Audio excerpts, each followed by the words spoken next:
전하, 이제는 신을 놓아주실 때도 됐습니다. 귀는 멀고 눈은 침침하여 정사를 돌볼 수 없사옵니다. 그럼 앉아서 말만 하시오. 윤호하지 않겠소. 방위를 줄 터이니 넘어지지 말고 나오시오. 그것은 상이 아니라 출근증이었습니다. 죽기 전까지는 이 문을 나갈 수 없을 것 같습니다. 그럼 앉아서 말만 하시오. 그 말이 떨어지는 순간 저는 숨이 턱 막혔습니다. 퇴직을 허락받으러 들어온 자리였는데 저는 또다시 출근 방식만 바꿔 받은 꼴이었습니다. 제 다리는 이미 제 것이 아니었고 눈은 침침해 글자가 물결처럼 흔들렸고 귀는 사람 목소리를 반쯤만 건져 올렸습니다. 그런데도 임금님은 제 사직을 윤허하지 않겠다는 뜻을 너무도 담담하게 내놓으셨습니다. 그리고 이런 상황이 벌어진 데에는 아주 충격적인 이유가 있었습니다. 궁궐의 아침 공기는 늘 같습니다. 차갑고 맑고 사람을 바르게 세우는 냄새가 있습니다. 그 냄새가 저는 싫었습니다. 왜냐하면 그 냄새를 맡는다는 건 오늘도 제가 살아남았다는 뜻이 아니라 오늘도 제가 일해야 한다는 뜻이었으니까요. 저는 사직서를 품에 넣고 들어왔습니다. 종이 한 장이 뭐라고 그날따라 유난히 무겁더군요. 이제는 놓아주실 때도 됐습니다. 라는 말을 삼키다가 결국 글로 바꾼 것이 사직서였습니다. 제 입으로 말하면 떨려서 눈물이라도 날까봐 글씨로 대신한 겁니다. 그런데 글씨라는 게 임금 앞에서는 오히려 더 잔인합니다. 한 글자 한 글자가 제 핑계를 증거처럼 만들거든요. 저는 무릎을 꿇었습니다. 바닥이 차가웠습니다. 무릎뼈가 바닥을 찍을 때마다 제 나이가 소리로 들렸습니다. 전하신 황희는 말을 꺼내려다 멈췄습니다. 자기소개 같은 건 필요 없었습니다. 임금님 앞에서 저는 이미 황희가 아니라 일이었으니까요. 임금님 눈에는 제 얼굴보다 제 자리가 먼저 보였습니다. 자리가 비면 바람이 듭니다. 바람이 들면 소문이 돕니다. 소문이 돌면 당파가 붙고 당파가 붙으면 나라가 흔들립니다. 임금님은 그걸 누구보다 싫어하셨습니다. 저는 결국 사직서를 올렸습니다. 손끝이 떨렸습니다. 떨림이 늙음인지 두려움인지 저도 헷갈렸습니다. 사직서에는 제 상태를 있는 그대로 적었습니다. 귀가 어둡고 늙은 병이 겹치고 피고름이 멎지 않고 어지러움이 잦아 생각이 흐려졌다. 그런 내용이었습니다. 기록에 남을 말을 제가 제 손으로 썼습니다. 사실 저는 그보다 더한 말도 하고 싶었습니다. 전하, 저는 이제 사람을 제대로 못 봅니다. 사람을 제대로 못 보면 사람 마음도 제대로 못 봅니다. 마음을 못 보면 정사는 결국 칼날을 잘못 쥐는 겁니다. 그러니 내려가게 해주십시오. 하지만 저는 그렇게까지 적지 않았습니다. 임금님은 저를 능한 사람으로 쓰고 계셨고 능한 사람은 약함을 길게 말하면 안 됩니다. 약함을 길게 말하는 순간 약함이 가능한 핑계가 되어버리니까요. 임금님께 핑계는 통하지 않습니다. 통하지 않는 핑계는 곧 더 큰 수치로 돌아옵니다. 임금님은 사직서를 받으셨습니다. 읽으셨습니다. 잠깐 조용했습니다. 그 잠깐이 제게는 한겨울 밤처럼 길었습니다. 저는 그 침묵이 윤허의 침묵이길 바랐습니다. 그만 돌아가 쉬시오. 한마디면 됩니다. 저는 그 한마디면 사람으로 돌아갈 수 있었습니다. 그런데 임금님은 고개를 들더니 너무 자연스럽게 말씀하셨습니다. 그럼 앉아서 말만 하시오. 저는 순간 제 귀가 더 먹먹해진 줄 알았습니다. 제가 잘못 들은 건가 싶어서요. 앉아서 말만 제 머릿속에서 단어가 천천히 맞물렸습니다. 앉아서 말만 하라. 그 말은 자비처럼 들렸지만 사실은 더 무서운 명령이었습니다. 몸이 못 따라오면 정신만이라도 끌어다 쓰겠다는 뜻이었으니까요. 저는 입술을 열었다 닫았습니다. 당장 뭐라고 해야 할지 몰랐습니다. 저는 퇴직을 청하러 왔지 근무 형태 조정을 신청하러 온 게 아니었습니다. 저는 겨우 목소리를 냈습니다. 전하, 신은 눈도 침침하고 글도 잘못 읽고 사람 얼굴도. 임금님은 끊지 않으셨습니다. 다만 더 또렷한 결론을 내리셨습니다. 그러면 더더욱 앉아서 말만 하시오. 글은 다른 이가 읽으면 되고 얼굴은 가까이 오라 하면 될 일이고 정사는 결국 판단이요. 그 말이 틀린 말이 아니라는 게 저를 더 미치게 만들었습니다. 정사는 판단이다. 맞습니다. 그런데 판단은 사람을 봐야 합니다. 사람을 보면 사람의 욕심도 보이고 두려움도 보이고 거짓도 보입니다. 그런데 저는 이제 사람을 볼 때마다 눈앞이 흐립니다. 흐린 눈으로 보는 욕심은 더 끈적해 보이고 흐린 눈으로 보는 두려움은 더 커 보입니다. 저는 그 흐림이 싫었습니다. 싫으니까 내려가고 싶었습니다. 임금님은 제 싫음을 고려하지 않으셨습니다. 임금님은 나라를 보셨습니다. 그날의 궁은 평소보다 조용했습니다. 이상하게도 사람들의 숨소리가 작은 날이 있지 않습니까? 누구도 대놓고 긴장한다고 말하지 않는데 모두의 어깨가 올라가 있는 날. 그날이 그랬습니다. 사실 저는 알고 있었습니다. 임금님이 제 사직을 쉽게 허락하지 않으실 거라는 걸요. 저는 이미 여러 번 나가겠다고 말했고 그때마다 못 나간다는 답을 받았습니다. 어떤 해에는 제 일이 꼬여 물러나 있었는데도 결국 다시 불려 들어왔습니다. 임금님은 저를 한번 손에서 놓으면 다시 붙잡는데 더 큰 힘이 든다는 걸 아셨던 겁니다. 그래서 아예 놓지 않으셨습니다. 임금님이 저를 붙잡는 방식은 늘 한결같았습니다. 너는 아직 쓸모가 있다. 쓸모. 그 단어가 제 목을 조르는 줄이었습니다. 저는 그 줄을 끊고 싶었습니다. 그런데 임금님은 그 줄을 더 부드럽게 감아주셨습니다.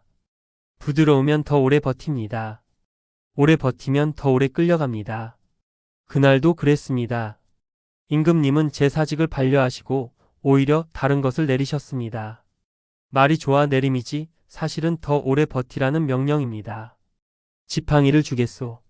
지팡이. 저는 웃음이 날 뻔했습니다. 웃음이 나오면 큰일입니다. 임금님 앞에서 웃으면 그 웃음이 여유로 보일 수도 있으니까요. 저는 여유가 없었습니다. 저는 살고 싶었습니다. 아니, 쉬고 싶었습니다. 임금님이 고령의 신하에게 지팡이 궤장 등을 내렸다는 기록이 전해집니다. 그런데 그날 제게 지팡이는 상이 아니라 출근증처럼 보였습니다. 넘어지지 말고 나오라는 뜻이니까요. 저는 결국 더 낮게 엎드렸습니다. 저나 신이 늙고 병들어 정사를 그르칠까 두렵사옵니다. 정말 두려웠습니다. 그런데 그 두려움은 나라를 그르칠까만은 아니었습니다. 제가 제 스스로를 들키는 게 두려웠습니다. 사람들은 저를 청백리라 부릅니다. 곱고 맑은 사람이라고요. 그런데 저는 제가 그렇게까지 맑은 사람이 아니라는 걸 압니다. 맑은 척하는 법을 오래 배웠을 뿐입니다. 궁궐은 맑음이 아니라 맑아 보임으로 돌아가는 곳입니다. 그리고 제게는 사람들이 굳이 크게 말하지 않는 불편한 그림자가 있었습니다. 저는 무고한 성인 군자가 아닙니다. 저는 부드럽고 인정이 많고 그래서 오히려 문제가 생기는 사람입니다. 누군가가 청탁을 하면 칼같이 자르지 못합니다. 누군가가 눈물을 보이면 눈물을 무시하지 못합니다. 그게 덕이 될 때도 있지만 흠이 될 때도 있습니다. 실제 기록에도 황희가 청탁 뇌물 문제에 연루되거나 간통 혐의 같은 불미스러운 소문이 언급되는 대목이 있습니다. 저는 그 사실이 늘 목에 걸렸습니다. 언젠가 이걸로 끝장나겠지. 그런데 이상하게도 끝장나지 않았습니다. 끝장이 날만 하면 임금님이 덮어주셨습니다. 덮어준다는 말은 따뜻하지만 그 덮음이 언제나 저를 더 깊이 묶었습니다. 덮인 빚은 사라지는 게 아니라 조용히 쌓입니다. 저는 그날 임금님 눈빛에서 그 빚을 봤습니다. 임금님은 제 사직서를 내려다보시며 나지막하게 말씀하셨습니다. 경이 물러나면 조정이 소란해질 것이오. 소란. 그 단어는 협박처럼 들렸습니다. 하지만 임금님은 협박을 하시는 분이 아닙니다.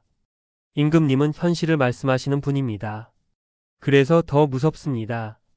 조정이 소란해지면 임금님은 피곤해지십니다.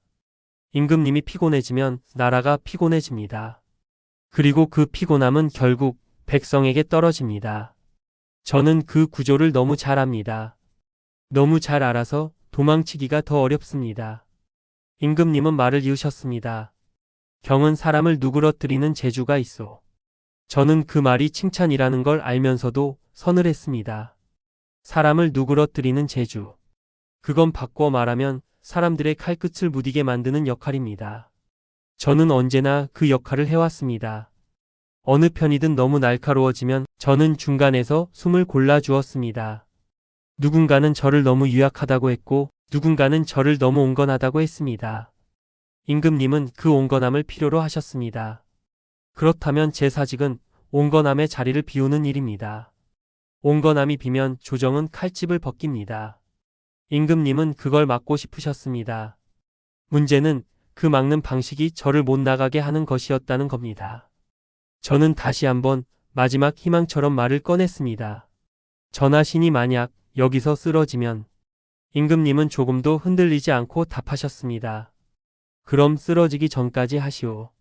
저는 그 말이 너무 담담해서 오히려 현실감이 없었습니다. 사람은 잔인한 말을 잔인하게 하면 화가 나는데 잔인한 말을 담담하게 하면 그냥 얼어붙습니다. 저는 얼어붙은 채로 문득 이런 생각이 들었습니다. 임금님은 정말로 제가 필요하신 걸까? 아니면 제가 여기 있어야 어떤 것들이 안전해지는 걸까? 그 순간 제 머릿속에 지나간 것들이 있었습니다. 예전에 누군가가 제게 뇌물을 들고 와서 살짝 편지를 끼워 넣던 손끝. 어느 사건의 처벌을 가볍게 해달라고 다급한 눈으로 매달리던 사람의 얼굴. 그리고 입에 올리기도 껄끄러운 간통혐의 같은 소문이 조정에 떠돌던 날의 공기. 이런 불미스러운 언급이 실록 논란 속에서 함께 거론됩니다. 그때마다 저는 이제 끝이구나 했습니다. 그런데 끝은 오지 않았습니다. 왜일까요? 임금님이 저를 덮어주셨기 때문입니다. 그럼 또 왜 덮어주셨을까요? 제가 정말로 정사를 잘했기 때문일까요? 아니면 제가 여기 있어야 어떤 진실이 밖으로 새지 않기 때문일까요? 임금님은 제 사직서를 탁 내려놓으셨습니다. 그리고 그 한마디로 제 오늘을 결정하셨습니다. 윤허하지 않겠소. 불어. 끝. 그 짧은 결론이 제 남은 인생을 금무로 만들어버렸습니다. 훗날 저는 정말로 아주 늙어서야 물러나게 됩니다. 기록상으로는 87세 즈음에 은퇴했다고 전해지기도 합니다. 하지만 그날의 저는 그 미래를 몰랐습니다. 저는 그저 오늘의 무릎 통증과 오늘의 어지러움과 오늘의 숨막힘만 알았습니다. 저는 다시 엎드렸습니다. 목소리가 거의 기어 나왔습니다. 전하 소인이 감히 여쭙사온데 정말로 신이 꼭 필요하십니까? 그 질문이 나온 순간 저조차 놀랐습니다. 저는 늘 참고 늘 눌러왔습니다. 그런데 그날은 눌러도 새는 게 있었습니다. 늙은 몸에서 새는 건 피고름만이 아니더군요. 진짜 마음도 셉니다. 임금님은 잠시 저를 바라보셨습니다. 그 눈빛이 이상하게도 따뜻했습니다. 따뜻해서 더 무서웠습니다. 따뜻한 덮개는 오래 덮습니다. 오래 덮으면 썩습니다. 썩은 냄새는 언젠가 올라옵니다. 저는 그 냄새가 올라오는 순간을 상상했습니다. 제가 평생 숨겨온 것들이 한꺼번에 드러나는 순간을요. 임금님이 조용히 말씀하셨습니다. 경은 지금 나가면 안 돼요. 안 돼요. 그 말은 나라를 위한 말 같았지만 제 귀에는 다르게 들렸습니다. 경이 나가면 곤란해지는 사람이 있다. 그 사람이 누구인지 저는 그때 확신할 수 없었습니다. 다만 확실한 건 하나였습니다. 저는 퇴직을 청하러 들어왔는데 저는 지금 저를 붙잡는 이유를 처음으로 의심하기 시작했다는 겁니다. 그리고 그 의심의 끝에는 제가 평생 피해온 질문이 기다리고 있었습니다. 나는 정말로 청백리인가? 아니면 청백리로 유지된 사람인가? 그날 저는 궁궐문을 나서며 지팡이를 손에 쥐었습니다. 지팡이는 가벼웠습니다. 그런데 제 손목은 무거웠습니다. 지팡이가 무거운 게 아니라 그 지팡이가 상징하는 계속하라는 말이 무거웠습니다. 저는 알았습니다. 이제부터는 퇴직을 청하는 싸움이 아니라 왜 퇴직을 못하게 만드는지를 파헤치는 싸움이 시작된다는 걸요. 그리고 그 싸움은 생각보다 더 더럽고 더 웃기고 더 서늘할지도 모릅니다. 경은 아직 빠질 수 없소. 그 말이 제 등을 따라 천천히 내려앉았습니다. 따뜻한 담요처럼 덮였는데 이상하게 숨이 막혔습니다. 그날 이후로 저는 알게 되었습니다. 붙잡힌다는 건 소리 없는 감금과 비슷하다는 걸요. 궁을 나서며 지팡이를 짚었을 때 사람들은 저를 보고 고개를 숙였습니다. 예전과 다를 바 없는 풍경이었습니다. 문제는 그 고개 숙임이 제게는 이제 위로가 아니라 책임의 무게로 느껴졌다는 겁니다. 사람들이 고개를 숙일수록 저는 더 오래 서 있어야 했습니다. 더 오래 서 있으면 더 오래 일해야 했습니다. 그날 밤 저는 잠을 이루지 못했습니다. 눕는 순간 어지러움이 올라왔고 눈을 감으면 낮의 말들이 다시 들려왔습니다. 앉아서 말만 하시오. 지팡이를 주겠소. 경은 지금 나가면 안 돼요. 말들은 모두 온화했지만 한 방향으로만 향하고 있었습니다. 계속하라. 저는 이불 속에서 아주 오래전 일을 떠올렸습니다. 제가 아직 늙지 않았다고 믿던 시절, 아니, 정확히 말하면 늙음을 의식하지 않던 시절의 일들이었습니다. 젊었을 때의 저는 지금보다 훨씬 더 느렸습니다. 말도 느렸고 판단도 느렸습니다. 대신 사람을 오래 보았습니다. 누가 급한지, 누가 화가 났는지, 누가 거짓을 말하는지 그걸 바로 알아채지 못해도 끝까지 기다리는 법은 알았습니다. 그게 제 방식이었습니다. 그 방식이 조정에서는 묘하게 먹혔습니다. 칼 같은 사람들 사이에서 저는 늘 칼집 같은 역할을 했습니다. 누군가 나를 세우면 저는 그 나를 덮었습니다. 덮는다고 해서 없애는 건 아닙니다. 다만 지금 당장 베이지 않게 하는 겁니다. 그 사이에 임금의 뜻이 정리되고 판이 굳어집니다. 임금님은 그걸 아셨습니다. 그래서 저를 쓰셨습니다. 문제는 제가 너무 오래 그 자리에 있었다는 것입니다. 사람은 오래 같은 자리에 있으면 두 가지 중 하나가 됩니다. 하나는 전설이 되고 다른 하나는 관성이 됩니다. 저는 전설이 아니었습니다. 저는 관성이었습니다. 관성은 편합니다. 이미 굴러가고 있으니까요. 그런데 관성은 멈추는 순간 사고가 납니다. 임금님은 사고를 싫어하셨습니다. 그래서 저를 멈추게 하지 않으셨습니다.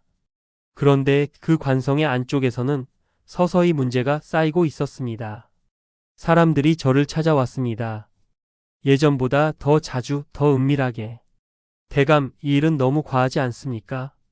대감, 이 정도면 이미 본보기가 되었습니다. 대감, 사람 하나 살려주신다 생각해 주십시오. 그 말들은 모두 정중했지만 뜻은 하나였습니다. 칼을 조금만 눕혀달라는 겁니다. 저는 매번 거절하지 못했습니다. 그렇다고 매번 들어주지도 않았습니다. 저는 늘 그 중간쯤에 서 있었습니다. 문제는 그 중간이라는 자리가 기록에는 남지 않는다는 겁니다. 기록에 남는 건 결과뿐입니다. 그리고 결과가 모이면 사람의 평판이 됩니다. 어느 날은 누군가가 조용히 상자를 놓고 갔습니다. 열어보지 않아도 알 수 있었습니다. 무게가 돈의 무게였으니까요. 저는 그 상자를 돌려보냈습니다. 바로 돌려보내지 않고 하루를 묵혔다가 보냈습니다. 그 하루가 나중에 문제였습니다. 왜 바로 돌려보내지 않았습니까? 그 질문을 받았을 때 저는 대답을 할 수 없었습니다. 바로 돌려보내지 않은 이유는 단순했습니다. 사람의 사정을 들어보고 싶었기 때문입니다. 그런데 그 사정이라는 게 기록에는 망설임으로 남습니다. 망설임은 곧 의심이 됩니다. 그 의심이 제 이름 옆에 붙기 시작했습니다. 그리고 더 곤란한 소문도 돌았습니다.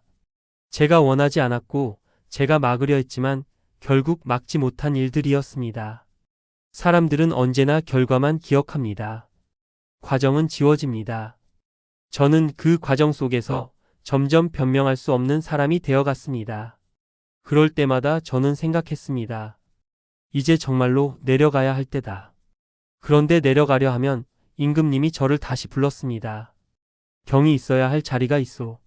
그 말은 늘 같은 톤이었습니다. 다그치지도 설득하지도 않는 말. 그래서 더 강했습니다. 선택지가 없는 말이었으니까요. 저는 서서히 깨닫기 시작했습니다. 임금님은 제 깨끗함을 믿는 게 아니라 제 안정성을 쓰고 계신다는 것을요. 깨끗함은 깨질 수 있습니다. 안정성은 썩어도 유지됩니다. 그 차이를 임금님은 분명히 알고 계셨습니다. 저는 밤마다 제 손을 들여다보았습니다. 예전에는 이 손으로 글을 썼고 판결문을 넘겼고 사람의 운명을 가볍게 눌렀습니다. 그런데 어느 순간부터 이 손은 덮는데 더 많이 쓰이고 있었습니다. 덮고 가리고 중간에서 완충하는 손. 그 손이 떨리기 시작한 게 늙음 때문만은 아니었을 겁니다. 저는 어느 날 아주 사소한 일로 크게 혼이 난 적이 있습니다. 다른 신하라면 그냥 넘어갈 일이었습니다. 그런데 그날은 달랐습니다.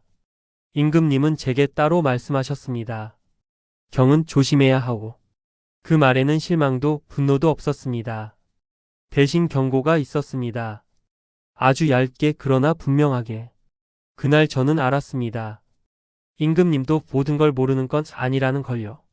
다만 알고도 쓰고 계신다는 걸요. 그 사실이 저를 가장 괴롭게 했습니다. 모르면 억울할 수 있습니다. 알면 빚이 됩니다. 저는 빚을 지고 있었습니다. 덮어준 만큼의 빚, 눈 감아준 만큼의 빚, 넘어가준 만큼의 빚. 그래서 사직서를 냈을 때 임금님이 바로 거절하신 게 이해되지 않는 것도 아니었습니다.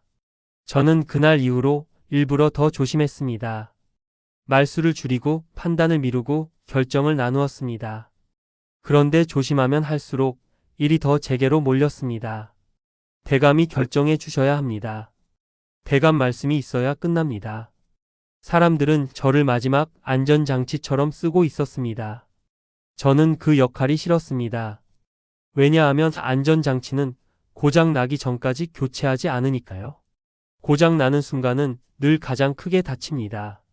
어느 날 문득 이런 생각이 들었습니다. 혹시 임금님은 내가 고장 나기 전에 나가길 원하지 않으시는 게 아니라 고장 나더라도 여기서 고장 나길 원하시는 건 아닐까? 궁궐 밖에서 문제가 터지면 걷잡을 수 없습니다. 궁궐 안에서 터지면 덮을 수 있습니다. 그 차이는 큽니다. 저는 그 생각을 하자 등골이 서늘해졌습니다. 그동안 제가 임금님께 느꼈던 고마움이 다른 얼굴을 드러내기 시작했습니다. 고마움과 이용당함은 생각보다 아주 가까운 얼굴을 하고 있습니다. 그래도 저는 아직 확신하지 못했습니다. 임금님을 의심한다는 건 제 삶 전체를 의심하는 일이었으니까요. 저는 그걸 감당할 준비가 되어 있지 않았습니다. 그래서 저는 다시 제 몸을 핑계로 삼았습니다. 병을 숨기지 않았고 아픔을 과장하지도 않았습니다. 있는 그대로 드러냈습니다. 이 정도면 놓아주시겠지라는 기대를 품고서요. 그런데 임금님은 그 기대를 늘 같은 방식으로 꺾으셨습니다. 그럼 그에 맞게 하시오. 앉아서 하라 하면 앉아서 하게 하셨고, 지팡이를 주라 하면 지팡이를 주셨고, 말만 하라 하면 말만 하게 하셨습니다. 임금님은 제 역할을 줄이지 않았습니다. 제 방식만 바꾸셨습니다. 그게 가장 무서운 점이었습니다. 역할이 유지되는 한 책임은 줄지 않습니다. 몸이 줄면 책임은 더 무겁게 느껴질 뿐입니다. 저는 어느 순간부터 출근이 두려워졌습니다. 일이 두려운 게 아니라 오늘도 나를 놓아주지 않겠다는 확신이 두려웠습니다. 사람들은 제 나이를 이야기했습니다. 이제 정말 대단하십니다. 이 연세에 출근이라니. 그 말들은 모두 존경처럼 들렸지만 제 귀에는 이렇게 들렸습니다. 아직도 붙잡혀 있군요. 저는 이제 이 싸움이 단순한 퇴직 문제가 아니라는 걸 알게 되었습니다. 이건 저라는 사람의 처리 문제였습니다. 나가면 불안하고 있으면 편한 존재. 완전히 믿지는 않지만 그렇다고 버리기엔 아까운 존재. 저는 그 애매한 자리에 너무 오래 있었습니다. 그리고 그 자리는 가장 늦게 풀어주는 자리였습니다. 그날 밤 저는 다시 결심했습니다. 다음 사직은 더 분명해야 한다. 더 이상 몸이 아프다는 이유가 아니라 이 자리에 있는 것이 옳지 않다는 이유로 나서야 한다. 그 생각이 들자 이상하게도 마음이 조금 가벼워졌습니다. 동시에 두려움도 커졌습니다. 옳고 그름의 문제는 언제나 사람을 다치게 하니까요. 저는 아직 몰랐습니다.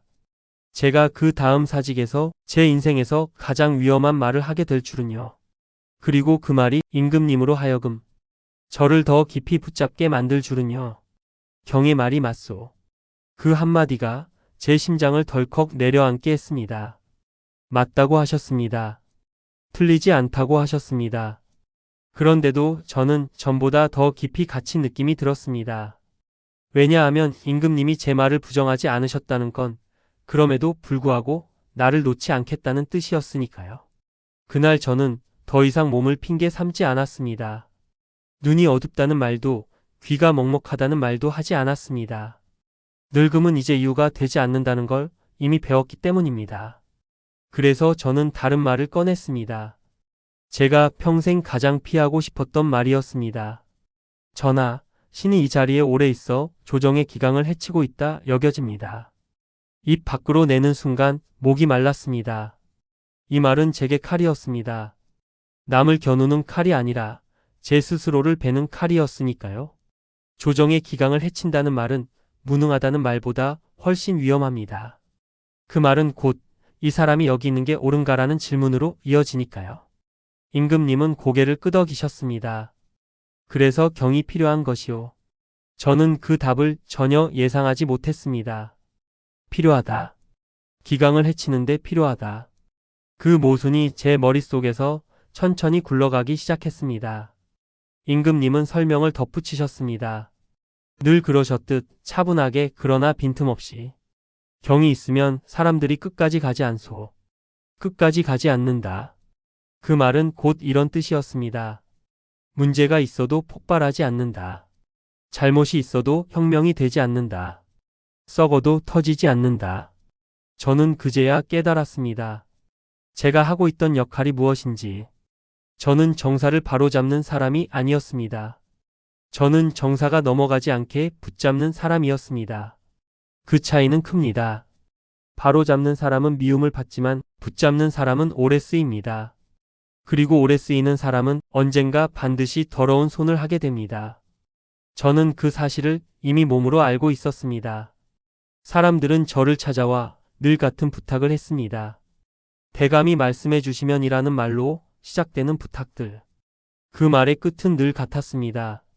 조금만 봐달라. 저는 그 조금을 무시하지 못했습니다. 왜냐하면 그 조금이 쌓여서 큰 불만이 되는 걸 너무 많이 봐왔으니까요.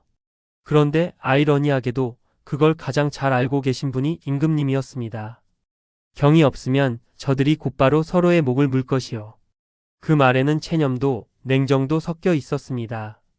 임금님은 인간을 과대평가하지 않으셨습니다. 그래서 더 정확했습니다. 저는 그 정확함이 점점 숨이 막혔습니다. 저는 다시 물었습니다. 이번에는 거의 떨리는 목소리로요. 그렇다면 전하씨는 언제까지 이 자리에 있어야 합니까? 임금님은 잠시 말을 멈추셨습니다. 아주 짧은 침묵이었지만 그 안에 많은 계산이 오갔다는 걸 저는 느꼈습니다. 그리고 그 계산의 끝에서 나온 대답은 이렇게 단순했습니다. 경이 버틸 수 있을 때까지. 버틸 수 있을 때까지. 그 말은 듣는 사람에 따라 다르게 들립니다. 누군가에게는 배려처럼 들릴 수도 있습니다. 무리하지 말라는 말로요. 하지만 제게는 분명히 이렇게 들렸습니다. 부서질 때까지.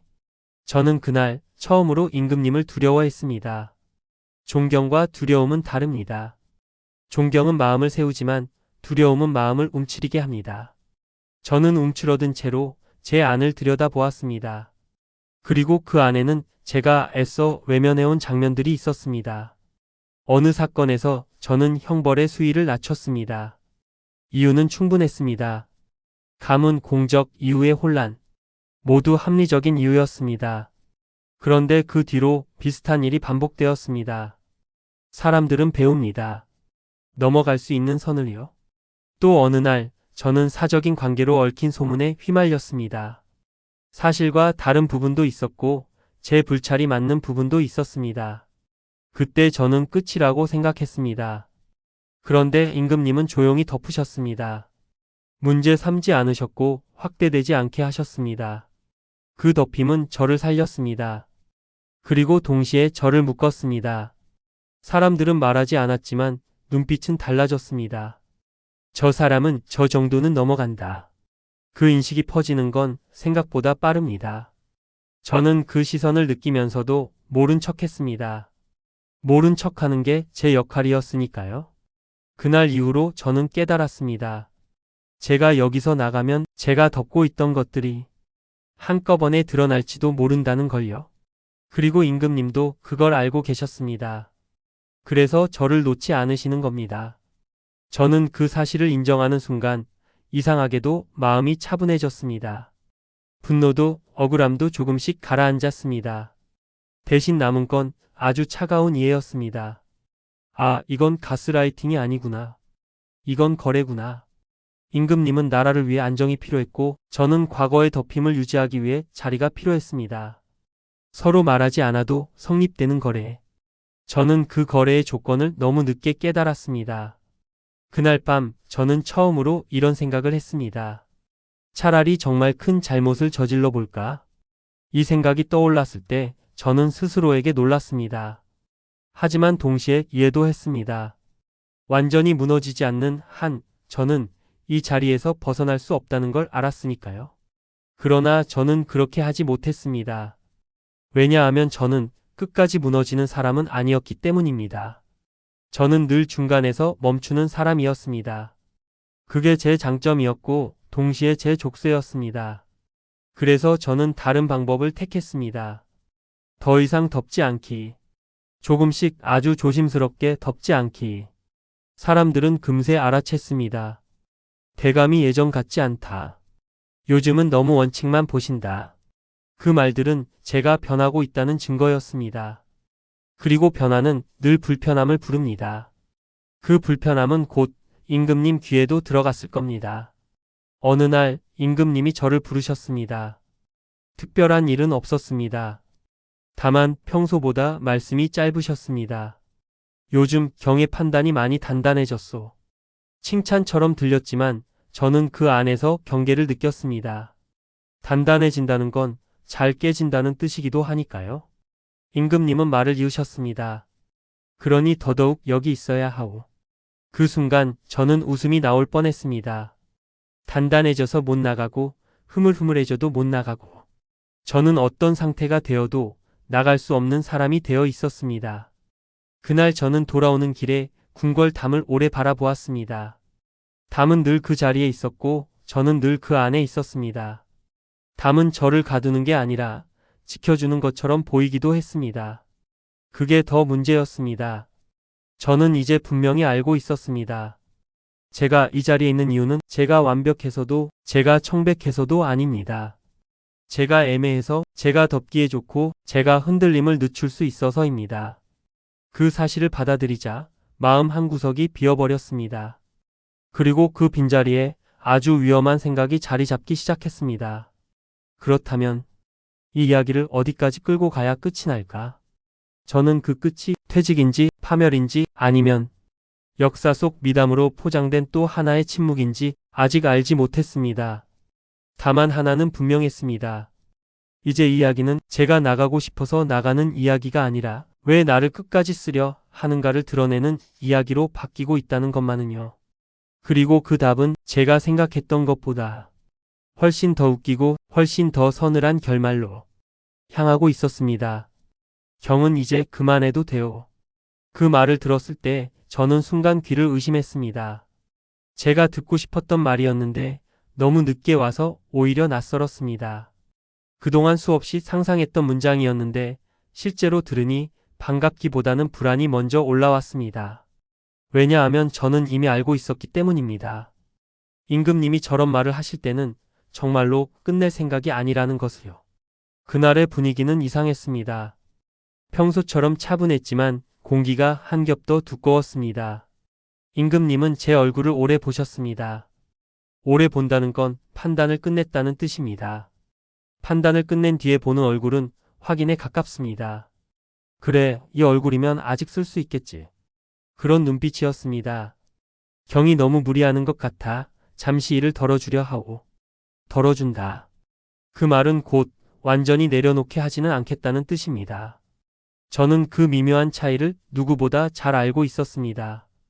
덜어주는 건 배려처럼 보이지만 실제로는 핵심만 남기겠다는 선언입니다. 핵심만 남으면 빠져나갈 구멍은 더 좁아집니다. 저는 조심스럽게 물었습니다.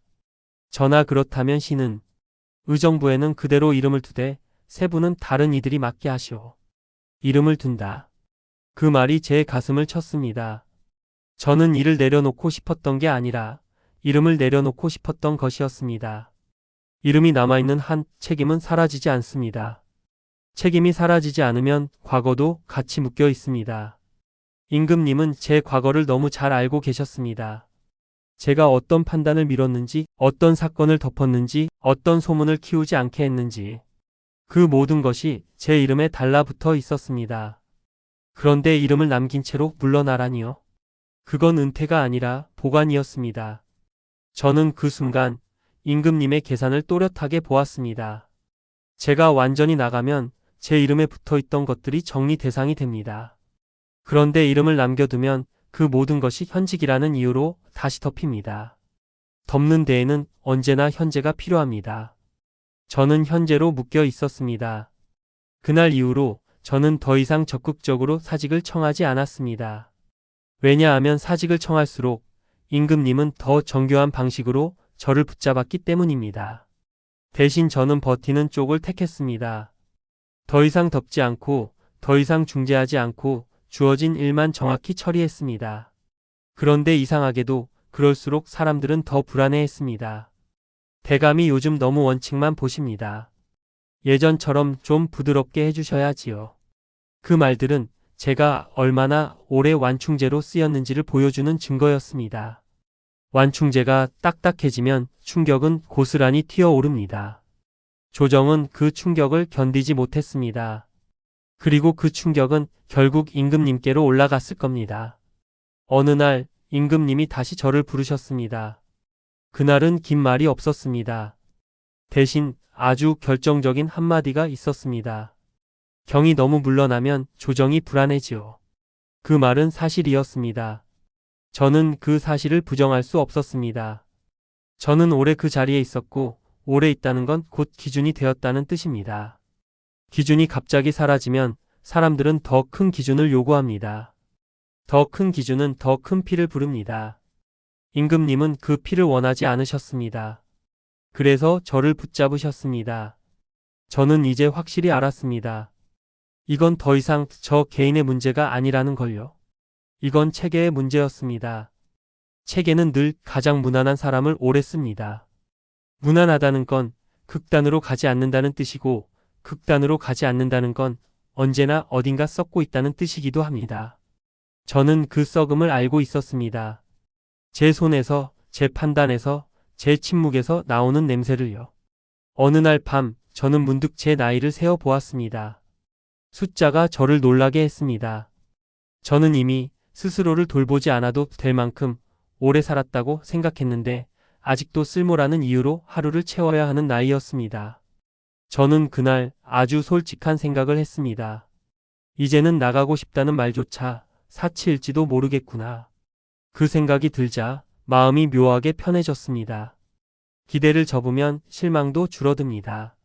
저는 더 이상 언제 나갈까를 생각하지 않았습니다. 대신 어떻게 남아있을까를 생각했습니다. 그 생각이 저를 더 늙게 만들었습니다. 사람들은 여전히 저를 칭송했습니다. 청백리 원로 나라의 기둥.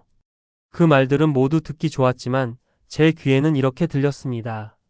아직도 써먹을 수 있다. 그 말은 칭찬이 아니라 연장이었습니다.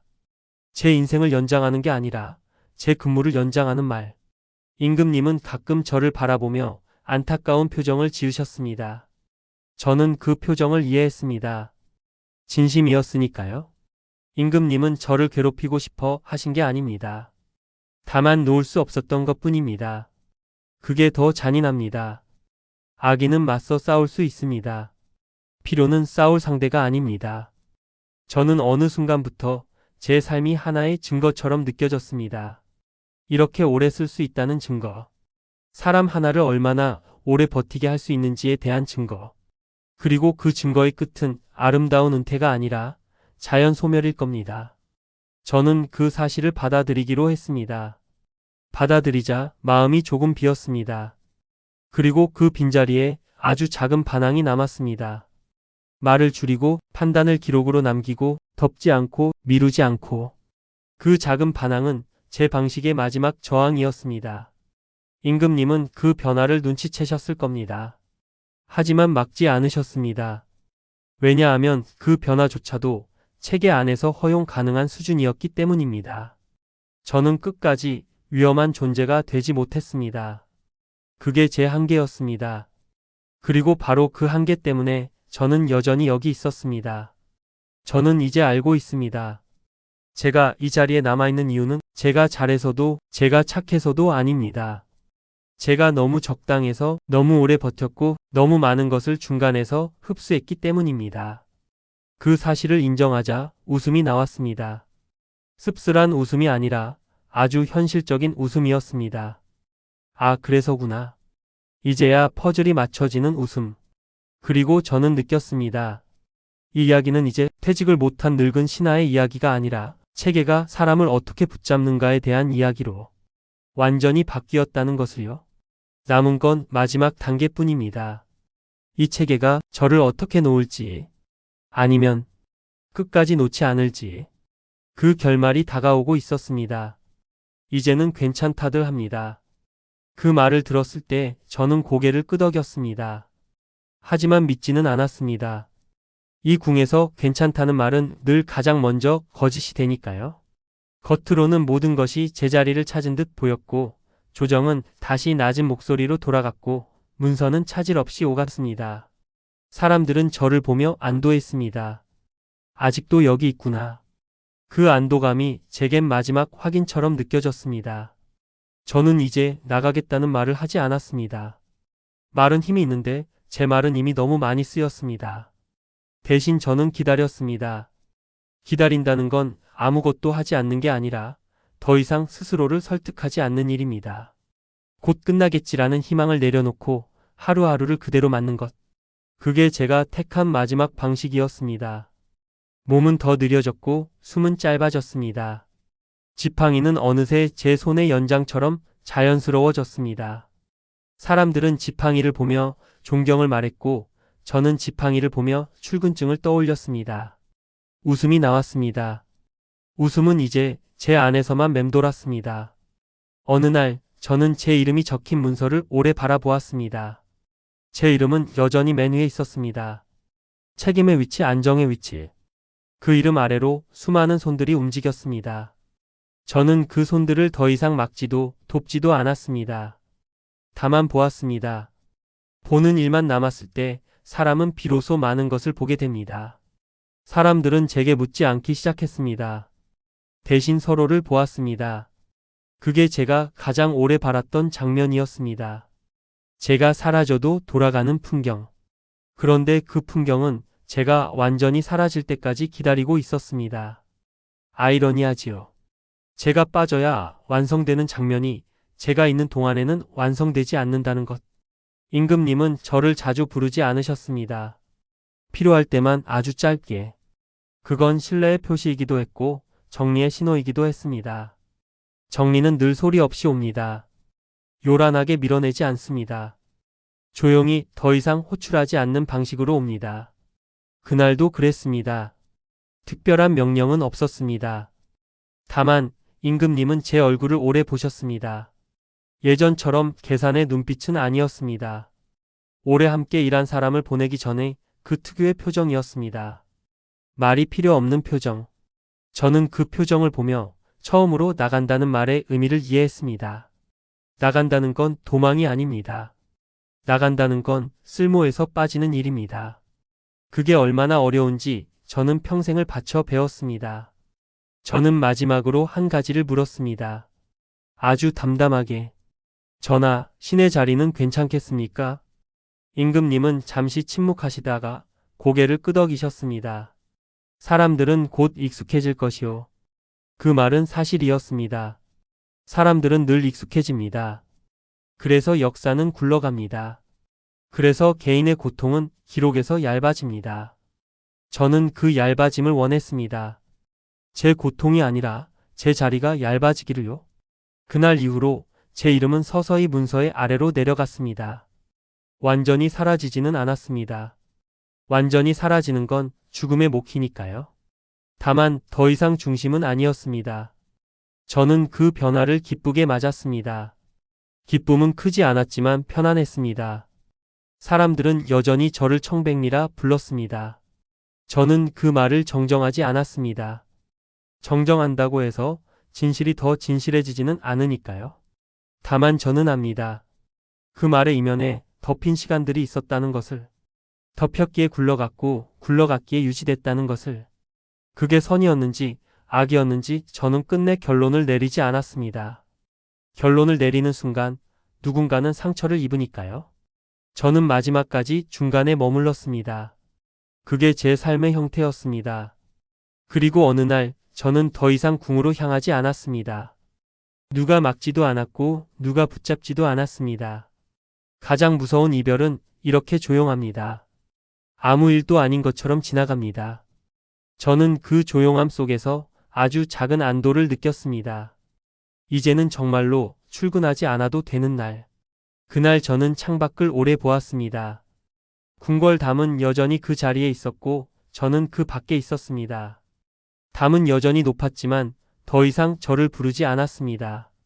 그 사실 하나로 저는 충분했습니다. 사람들은 곧 저를 이야기로 만들 것입니다. 미담으로, 교훈으로, 우픈 전설로. 87세까지 강제 출근한 사람이라는 말로요. 그 말에는 웃음이 붙겠지요. 블랙 코미디처럼요. 저는 그 웃음을 탓하지 않겠습니다. 웃음은 진실을 견디는 방법이니까요. 다만 이 이야기의 끝에 남고 싶은 말이 있다면 이것뿐입니다. 사람을 붙잡는 건 악의가 아니라 대개는 필요입니다. 필요는 따뜻한 얼굴을 하고 옵니다. 배려처럼 말하고 존중처럼 행동합니다. 그래서 거절하기 어렵습니다. 그리고 그렇게 붙잡힌 사람은 스스로를 증명하려다 스스로를 잃습니다. 저는 운이 좋았습니다. 늦었지만 나올 수 있었으니까요. 모두가 그런 건 아닙니다. 오늘도 누군가는 그럼 앉아서 말만 하시오. 라는 말에 다시 출근할 준비를 하고 있을 겁니다. 그 말이 얼마나 다정하고 얼마나 잔인한지 저는 몸으로 배웠습니다. 이제야 말할 수 있겠습니다. 제발 퇴직시켜 달라는 말은 게으름이 아니라 살고 싶다는 신호였다는 것을요. 그 신호를 우리는 너무 자주 능력으로 덮습니다.